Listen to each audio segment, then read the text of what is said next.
Okay, at this point in our product descriptions, we're going to talk about how you take the power out of this 15 watt or this 30 watt or this AT Ultra that's 60 watts. How do you take that power and make it usable? Obviously, the standard 802, these are all 802.3 AF, which means that anything that is an active POE device on the AF in the AF standard would work directly off of any of these. Are all backwards compatible. But what about things that are passive POE, the non-standard, that just want to step down the voltage but they're just supplying power? What we have is a whole series of adapters.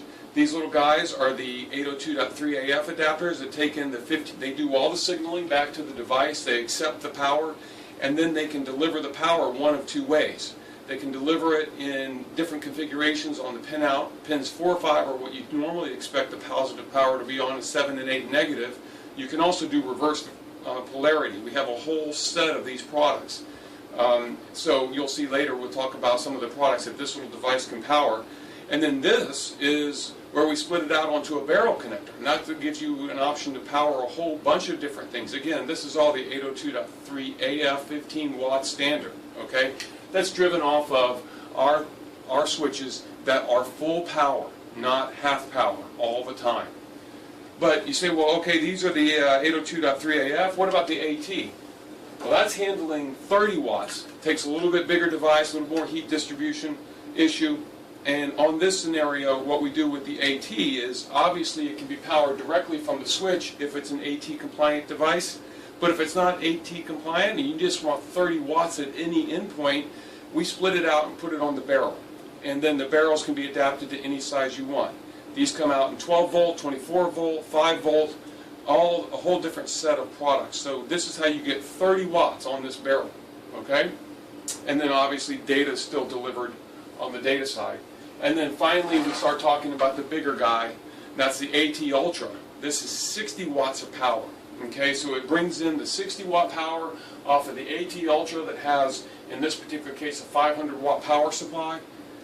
Full 60 watt delivered all the time. Here's your data. And again, same type barrel connector with the whole series of adapters that are available. So now you get 60 watts of power at the endpoint. Can power pretty much anything.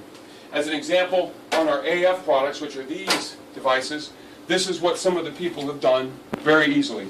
Polycom as a certain type of phone, I won't say low end, but a certain type of phone doesn't do 802.3 AF, but it wants passive POE. It takes in either one of these with pins on 4 or 5, or it takes in one of these in the back side for the right voltage. Lower end cameras, the unified device, a lot of APs, router board, and again we are made for Microtech, so we can do router boards. We use these extensively, we see those used in the field. Even devices like iPads. So basically you can pretty much power anything you want up to 60 watts, a lot of power. You can imagine what you can do with that. Thank you very much, and again we always look for comments.